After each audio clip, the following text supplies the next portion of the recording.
ভাতটাকে আমি সাজিয়ে গুছিয়ে নিয়েছি একটা লেবু, মানে এক টুকরো লেবু আর এক টুকরো পেঁয়াজ, আর এই কচু শাকের চচ্চড়িটা নিলাম, মানে কচু শাকের ঘন্ট বলো, চচ্চড়ি বলো, যা বলো বলো।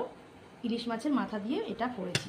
আর কিভাবে করেছি সেটা আমি বলে দিয়েছি, দেখাইনি তোমাদের কাছে। পুরো ভিডিও অবশ্যই একদিন আনবো, তোমাদের কেমন লেগেছে অবশ্যই জানিও। আর এটা দিয়ে আজকে থালি শেয়ার করছি তোমাদের কাছে, কচু শাকের ঘন্ট ইলিশ মাছের মাথা দিয়ে।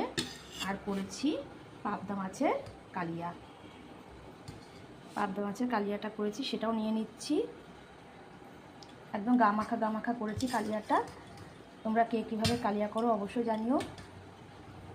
পেঁয়াজ রসুন দিয়ে করেছি কালিয়াটা, খেয়ে বলবো কেমন হয়েছে। ঝোল নিয়ে নিলাম, আর নিয়েছি এক বাটি টক দই। এই হচ্ছে আজকে দুপুরের মেনু। তোমাদের কেমন লাগলো আর কে কী খাচ্ছ দুপুরে অবশ্যই জানাতে ভুলো না। ভালো লাগলে একটা লাইক করে দিও। সবাই পাশে থেকো, সাথে থেকো, সবাই খুব ভালো থেকো, সুস্থ থেকো, সাবধানে থেকো।